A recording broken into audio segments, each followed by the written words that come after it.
आऊज़ुबिल्लाहि मिनश्शैतानिर्रजीम बिस्मिल्लाहिर्रहमानिर्रहीम अल्हम्दुलिल्लाहि रब्बिल आलमीन व सल्लल्लाहु अला मुहम्मदिन व आला आलिहि तय्यबीन व ताहिरीन अल मासूमीन व लअनतुल्लाहि अला अदाइहिम अजमईन अल्लाहुम्मा सल्लि अला मुहम्मदिन व आलि मुहम्मद व अज्जिल फ़रजहुम। मोहतरम नाज़रीन व सामीन अस्सलामु अलैकुम। आज की नई वीडियो के साथ हाज़िर खिदमत है और आज की नई वीडियो का हमारा जो मौजू है वो बेसिकली बुनियादी तौर पे तो आगा सैयद जवाद नकवी साहब हाफ़िज़ल्लाह ताला की एक और किताब से आपको रोशनास कराने का, उसका तारफ़ आपकी खिदमत में पेश करने का और उसमें से कुछ इक़्तिबासात आपकी खिदमत में पेश करने का है। और साथ साथ हम थोड़ा सा ज़िक्र करेंगे आबदी यार साहब जो हैं उनकी यारियाँ कह लें या उनकी चलाकियाँ कह लें या उनकी शरारतें कह लें, चूँकि मकतब इस्लाम में और मकतब जाफ़रिया में यानी मज़हब इस्लाम में और मसलक जाफ़रिया में इस किस्म की तबलीग की कतन इजाज़त नहीं है और कतन इसको कोई इसकी हौसला अफजाई नहीं की गई मोहम्मद और आले मोहम्मद अलैहिस्सलाम की तरफ से और ख़ुद कुरान की तरफ से। जिस किस्म की तबलीग या जिस किस्म की चीज़ें आबदी यार साहब की तरफ से सामने आ रही हैं, जिस तरह के थंबनेल्स उनकी वीडियोस के होते हैं, जिस तरह का उनकी वीडियो का मवाद होता है और गैर ज़रूरी तौर पे एक छेड़छाड़ करने की जो कोशिश है वो करना मसूफ़ करना चाह रहे हैं और उसके पीछे काफ़ी वजूहात हैं। सिर्फ़ जो सादा लो मोमिनीन हैं वो उनको एक बड़ा मलाई समझ के और वलायत का बड़ा वो समझ के तो उनको बड़ा पसंद कर रहे हैं। दर हकीकत पस पर्दा मामलात कुछ और हैं। आपको पता है कि वो अमेरिका या कनाडा किसी यूरोपीय मुल्क में है और वहाँ की शहरियत हासिल करने के लिए, नेशनलिटी हासिल करने के लिए बड़ी तगो-दो करनी पड़ती है और अपने आप को बड़ा मज़लूम शो करना पड़ता है और बताना पड़ता है कि देखें जी मेरी तो जानो माल, इज़्ज़त व आबरू हर चीज़ को जो है मेरे मुल्क में ख़तरा है। तो इस वजह से काफ़ी बेनिफिट्स लेने पड़ते हैं, तो उसके लिए फिर ये शरारतें, ये छेड़छाड़ इस किस्म की करनी पड़ती हैं ताकि जवाबी कार्रवाइयों में जवाबी वार जो आएँ उनको शो करवा के उनकी बुनियाद के ऊपर आगे जो है नेशनलिटियाँ और फ़वाइद हासिल किए जा सकें। दूसरा तीसरी जो हम वो डिस्कस करेंगे वो ये करेंगे कि क्या मुज्तहिदीन जो हैं हमारे वो माज़अल्लाह को गलत हैं या को मुनाफ़िकाना को पॉलिसी है उनकी या दो रुखी पॉलिसी है, दो रुखी पॉलिसी है। क्यों ये बात हम क्यों कर रहे हैं ये भी इंशाल्लाह वीडियो के एंड में हम जाके इस पे गुफ्तगू करेंगे। तो सबसे पहले आज के जो मेन मौजू है, हमारा जो मकसद जो मेन है, सैयद जवाद नकवी साहब की जो कुतब हैं, जो कलमी उनकी खिदमात हैं, कलमी काम हैं, उनको आप तक पहुँचाने का और आपको दावत फ़िक्र देने का कि किसी की हमायत दर हमायत या किसी की मुखालफत दर मुखालफत ये एक मुनासिब अमल नहीं है, कोई मोतदिल अफराद वाला, सालेह अफराद वाला अमल नहीं है। जब तक आप किसी के नज़रियात को पढ़ ना लें, परख ना लें, जाँच ना लें, उसकी ना हिमायत करनी चाहिए और ना ही मुखालफत करनी चाहिए। आगा सैयद जवाद नकवी हाफ़िज़ल्लाह ताला के जो भी नज़रियात और अक़ायद से आपको इख्तिलाफ़ है उसको एक इल्मी हद तक इख्तिलाफ़ की सूरत में रखिए, उसको किसी के कहने पे बदतमीज़ियों में कन्वर्ट ना करें। सैयद हैं, बुज़ुर्गवार हैं, आलिम दीन हैं और ये कोई, मैंने जैसे अक्सर अपनी वीडियोज़ में कहता हूँ, ये कोई पहला और आखिरी आलिम दीन नहीं है जिन्होंने ज़रा रवायात से हट के और रस्मी शीयत से हट के कोई नया नज़रिया, कोई इस तरह की बात की है। इनसे पहले भी बहुत सारे उलमाए बुज़ुर्ग, हमारे उलमाए हक़ इसी किस्म के प्रोपेगेंडे का शिकार हो चुके हैं। जिसने भी एक जो रवायत चल रही है, जो एक सिस्टम चल रहा है और जो एक रूटीन की शीयत चल रही है, उस शीयत से हट के असल शीयत का जो ऊपर पर्दा है उसको थोड़ा खिसकाने की कोशिश की, अवाम तक लाने की कोशिश की, उनके साथ यही हुआ है। सैयद जवाद नकवी साहब की चीज़ों से आप इख्तिलाफ़ करें, बिल्कुल करें, इख्तिलाफ़ करना तो अहले इल्म का जो है मेन पहचान है। मौला कायनात अली इब्न अबी तालिब अलैहिस्सलाम का फरमान है कि सवाल करो, चूँकि आधा इल्म सवाल में लिपटा हुआ है, सवाल में छुपा हुआ है। तो सैयद जवाद नकवी साहब हों या दूसरे उलमा हों, जब आप इनसे इख्तिलाफ़ नहीं करेंगे तो इनसे सवाल कैसे करेंगे और सवाल नहीं करेंगे तो आप पे बात कैसे वाज़ेह होगी। तो इसलिए इल्मी इख्तिलाफ़ करना, मासूमीन अलैहिस्सलाम के बाद कोई दुनिया में ऐसी शख्सियत नहीं है जिससे इल्मी तौर पर इख्तिलाफ़ नहीं किया जा सकता और मासूमीन अलैहिस्सलाम के अलावा दुनिया में कोई ऐसी पर्सनैलिटी, कोई शख्सियत इमाम वक़्त के अलावा यानी नबी पाक सल्लल्लाहु अलैहि वसल्लम के बाद जो सिलसिला इमामत है उसमें जो इमामत की आखिरी कड़ी है इमाम ज़मान जल्लल्लाहु ताला फ़र्ज शरीफ, इन हस्तियों के अलावा कोई ऐसी हस्ती नहीं है कि जिनकी बात को मिनो अन मानना आप पे वाजिब हो गया, ज़रूरी हो गया। सिर्फ इमाम वक्त या मासूम वक्त आप कह लें तो इसलिए इख्तलाफ कर लेना किसी से, या किसी की बात जब तक आपकी समझ में ना आए उस बात पे से इख्तलाफ रखना, ये और चीज़ होता है। लेकिन इस तरह की चीज़ों को, इख्तलाफी चीज़ों को, जो किसी भी आलम के, सैयद जवाद नकवी साहब हों, मोहम्मद सैयद नजफी साहब हों, या और दीगर उलमाए हक हों, उनसे पहले तारीख़ टटोलें, तारीख़ पढ़ें। उनसे पहले ये बातें सदियों से चलती आ रही हैं, लेकिन इनको छुपाया जाता है। और अगर कोई नकायद को पेश करता है तो फिर वो अवाम को नई चीज़ लगती है। तो इख्तलाफ करें, इख्तलाफ व मिनोअन बिल्कुल सैयद जवाद नकवी साहब की किसी बात को ना लें, किसी भी आलम की किसी बात को भी ना लें। आप तनकीदी निगाह से देखना चाहते हैं, बिस्मिल्लाह, लेकिन वो इल्म हासिल करने के लिए तनकीदी आपकी निगाह होनी चाहिए, हक़ तक पहुँचने के लिए कि असल बात है क्या। एक शख्सियत को सिर्फ मसख करके पेश किया जा रहा है, उसके अकायद को जनाब गालियों और क्या मुकसरों और मुनकरों वाले अकायद बना के पेश किया जा रहा है, या मामला कुछ और है। ये दावत फ़िक्र हम हर वीडियो में आपको देते रहेंगे। तो आज इस किताब का हम तारफ़ आपसे करवाने जा रहे हैं, वो विलायत महवर दीन। अब ये देखें, ये पहले आप किताब देख लीजिए, विलायत महवर दीन के नाम से है। और पिछली जो किताब थी इक़दार फ़ातिमिया सलामुल्लाह अलैहा, तो ये दो किताबें ही जो पहली देखें, एक तो जनाब सईदा सलामुल्लाह अलैहा के मुखालिफिन से हमदर्दी का एक इल्ज़ाम सैयद जवाद नकवी साहब पे था, इसलिए हमने पहली अपनी जो इस सिलसिले की वीडियो थी वो जनाब सईदा ज़हरा सलामुल्लाह अलैहा के हवाले से ही वो किताब आगा की लिखी हुई वो पेश की। दूसरा उनको वलायत का दुश्मन जी, और जनाब शेखैन का हमदर्द या जनाब शेखैन का वकील बाज़ वीडियोज़ में साबित करने की कोशिश की गई, और ये साबित करने की कोशिश की गई कि जनाब वो शीयत के लबादे में दर हकीकत देवबंदियत का प्रचार कर रहे हैं, और वलायत के या निज़ाम वलायत या इमामत के दर हकीकत ख़िलाफ़ काम कर रहे हैं। तो आज की ये किताब भी इंशाअल्लाह अहले हक़ और अहले दानिश को जनाब रहनुमाई फरमाएगी, और लोगों को दावत फ़िक्र ज़रूर देगी कि अगर ऐसा है तो फिर एक आलिम को क्या पड़ी है कि अपनी इतनी तवानाइयाँ जो है वो वलायत के दफ़ा में सर्फ करे, और अवाम तक हकीकी और मानवी वलायत का मफ़हूम और नज़रिया पेश करे। तो इस किताब को जनाब सबसे पहले हम पिछली किताब की तरह, चूँकि इसकी भी बैक पे इसमें इक़्तिबास लिखा हुआ है, किसी किताब का एक पैराग्राफ लिखा हुआ है, वो पढ़ के आपकी खिदमत में पेश करते हैं। उसके बाद इसकी फ़हरिस्त और अंदर से भी इसका एक पैराग्राफ पढ़ के, जो कि माह मुहर्रम के हवाले से और वलायत के हवाले से है, वो आपकी खिदमत में पेश करेंगे। तो इसके जो पैराग्राफ की इब्तिदा है वो यहाँ से होती है कि ऐलान वलायत के बाद वहीं गदीर खुम में रसूलुल्लाह सल्लल्लाहु अलैहि वसल्लम ने एक साया बनवाया। अमीरुल मोमिनीन अली इब्न अबी तालिब अलैहिस्सलाम को वहाँ बैठाया और तकरीबन 1,20,000 हाजियों से कहा कि एक एक करके आएँ और अली अलैहिस्सलाम के हाथ पर बैत करें। अब ये वलायत और बैत का सिलसिला कौन कोट कर रहा है, कौन नकल कर रहा है, कौन इस पर अपने कलम के जनाब घोड़े दौड़ा रहा है? सैयद जवाद नकवी हाफ़िज़ल्लाह ताला, जिसको कहा जाता है कि इनका वलायत, मवद्दत और इमामत से ताल्लुक़ ही कोई नहीं। अच्छा जी, आएँ और अली अलैहिस्सलाम के हाथ पर बैत करें। मोहब्बत के लिए बैत तो ज़रूरी नहीं जी, मोहब्बत तो घर, दफ्तर, बिस्तर हर जगह बैठकर हो सकती है, और कर भी रहे हैं। आपके जो अज़ीज़ बाहर ममालिक में हैं, क्या वो वहाँ बैठे आपसे मोहब्बत नहीं कर रहे? मोहब्बत तो बहुत ही आसान और सादा चीज़ है, लेकिन रसूलुल्लाह सल्लल्लाहु अलैहि वसल्लम ने ज़रा अगला एहतमाम किया। ये मोहब्बत नहीं, बल्कि इससे अगली बात कर रहा हूँ। अली अलैहिस्सलाम को इस खैमे और साए में बैठाकर लोगों से कहा कि बारी बारी आकर अली अलैहिस्सलाम के हाथ पर बैत करो। इस वक्त अरब का बैत का तरीका ये था कि बैत करने वाला अपना हाथ नीचे रखता था, और जिसकी बैत होती थी वो अपना हाथ ऊपर रखता था, और ये अहद करता था कि मैं आपके ज़ेर फरमान और ताबिया फरमान हूँ। आप जो दस्तूर देंगे मैं इसके बाद आपका मुती हूँ। बैत का मादा बह से है, और बे उर्दू में इस्तेमाल हुआ है बेचने को, जिसे कहते हैं कि मैंने घर बे कर दिया, यानी बेच दिया। इंसान बैत करता है यानी अपने नफ्स को बेच देता है, फ़रोख्त कर देता है नज़रियात को। किसके हाथ? वली खुदा के हाथ। और यही वजह है कि शायद हम गैर मासूम अलैहिस्सलाम की बैत के कायल नहीं हैं, इस तरह से एक मानवी और रूहानी बैत के हवाले से।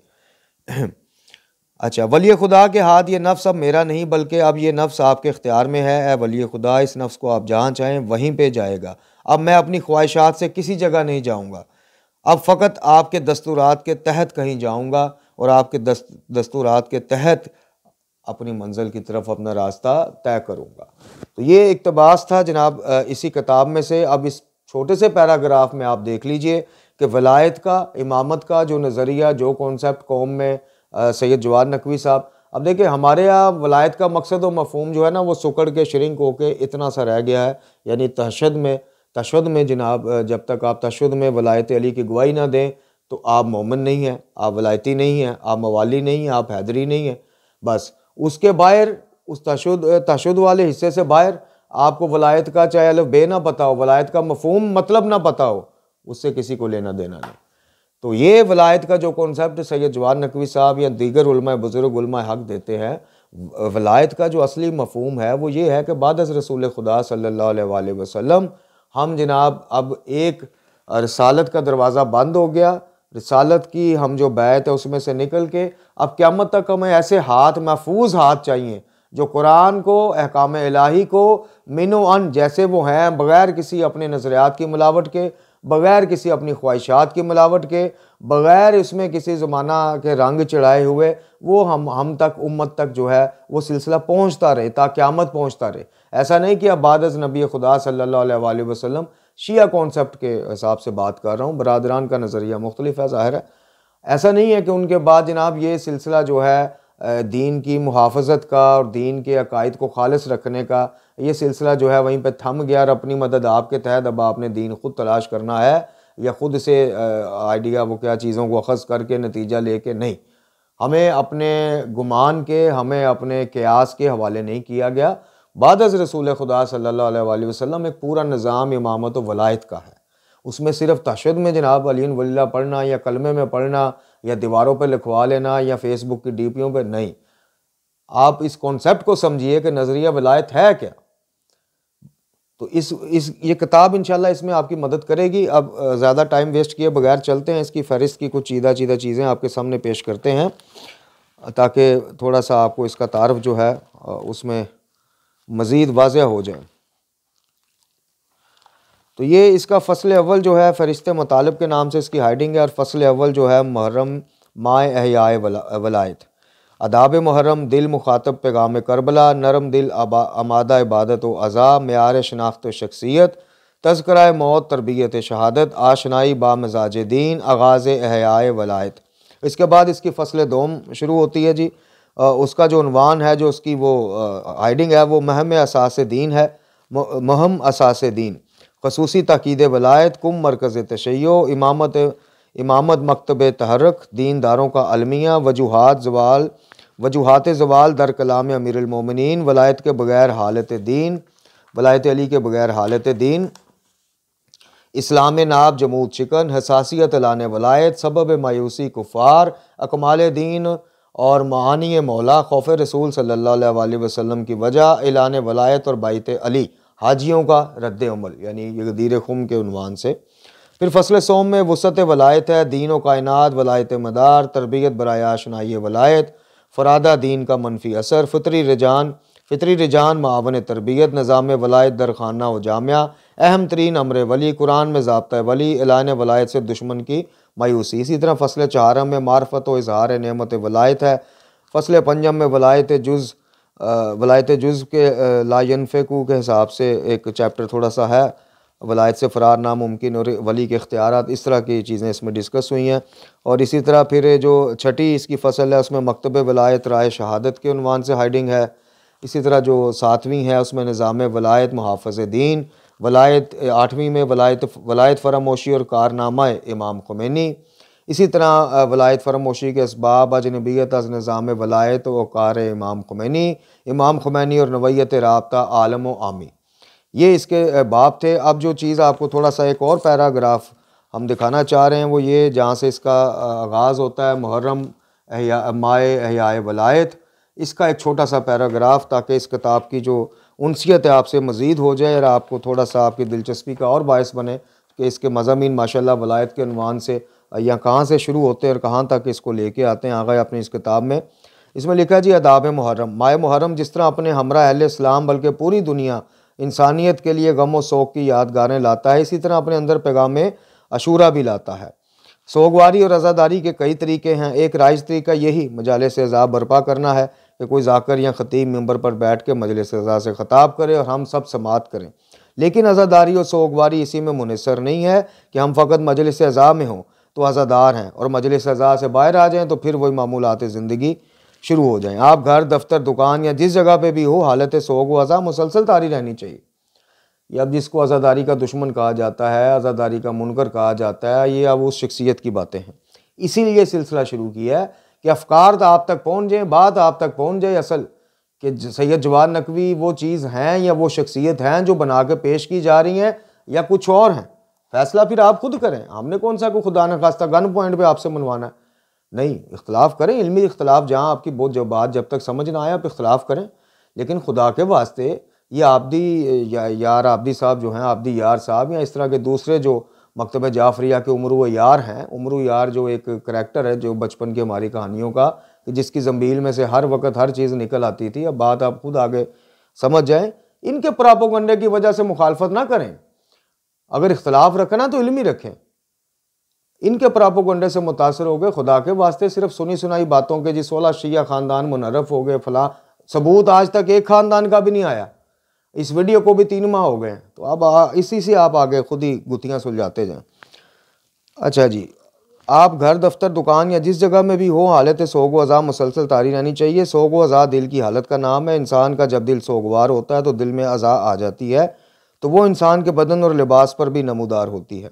जिस तरह आप बहुत से लोगों का चेहरा देखते फ़ौरन भाम जाते हैं और इनसे पूछते हैं कि आप क्यों परेशान या क्यों परेशानी की हालत में बैठे, क्यों मगमूम है।